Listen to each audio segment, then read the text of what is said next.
Hi, how are you doing? What's your name? I'm good, Ryan Solomon. Awesome. Did you get to attend the hearing that just happened? Yeah, absolutely. I was here from 8:30 this morning. 8:30 this morning. And you guys had a protest in first? Yeah, we stood outside with no wall signs and actually got to see some of the Congress people that I think they slipped in next. What did you think of what was talked about in the process? I thought it was very inspiring. I think out of the 8 Congress people, there were obviously 2 who were very pro-wall, and the other 6 were certainly on our side. So I think it was inspiring to see that many Congress people take the time to come down and listen to our voice. What do you guys think about the potential for legislation or the legislators to try to stop this, or what kind of? I think that's our best option at this point, is just to stall the wall as long as we can and hope for a more progressive Democratic president fall to come in and repeal everything. Good deal. Are you from? Where are you from? I'm from Northern California, but I've been down here in Brownsville for about 5 years. Okay, excellent.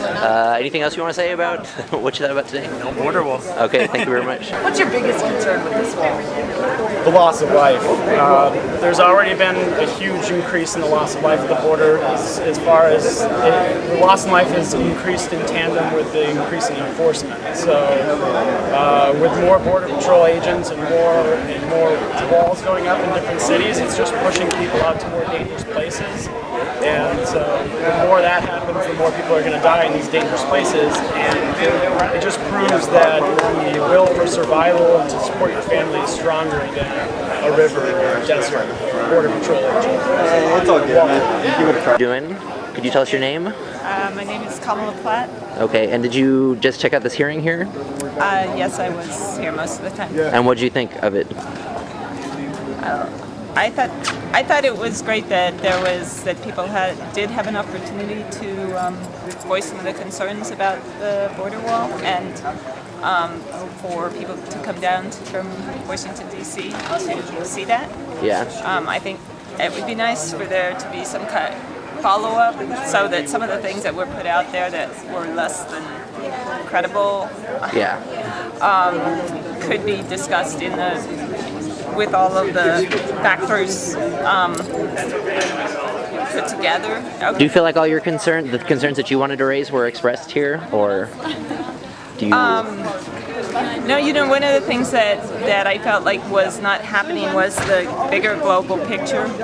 A lot of the reason that people come to this country from other countries is that the situations in their own countries are not good, but a lot of the reason for that is because of our relationships with some of those other countries, and so that was one thing that I felt like was not addressed. I think there were also solutions that it would have been nice to have heard more about, and I think of something like the Camino del Rio, where people go and enjoy the river, and all the people that are doing small things to sort of try and make it a better situation.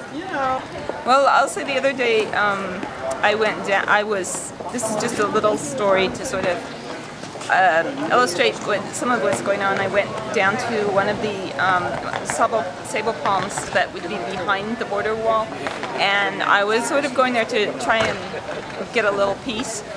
It's a beautiful refuge, and when I pulled in, I saw the green and white Border Patrol vehicle, and I didn't really register exactly what my students were on my mind, because I was working with finals and everything, and I saw 2 people sitting, and I thought that I thought the woman was actually one of my students, and so I looked more closely, and then I saw that her hand was cuffed to her companion's hand, and so anyway, I walked on past because there was really nothing I could do, and was by the office, and one of the Border Patrol people came in and asked the office manager of the refuge if they had some water, and he said yes, and so he went on and got a drink of water. A couple minutes later, the other Border Patrol guy came down and got some water, and I sat there and I thought, the people are not getting water, they're just getting water for themselves, but these people that have been out there and have been apprehended aren't getting water, and I thought I'm going to get them some water, so I don't usually purchase bottled water, but I went to the soda machine that was right there and purchased some water and took it back out, and they allowed me to give the water to those people, and I was just that experience actually really moved me, partly because I had just the day before learned of a friend who was an immigrant from the Middle East who had died drowning, actually, but probably by suicide. But it was a suicide that was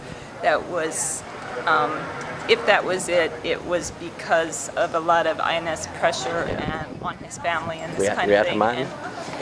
And so I just felt, that the impact on all of our lives is so great when we can just, spread this ill will and lack of trust. And sometimes it's just like to show, the only thing I could think about in that situation, that there's always something you can do, I guess, even if it's just, to give a little cup of water, and that's not going to solve anything, but at least we're treating each other humanly, and I think that's what we need to do in all of these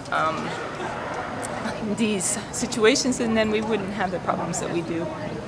Awesome. Well, thank you so much.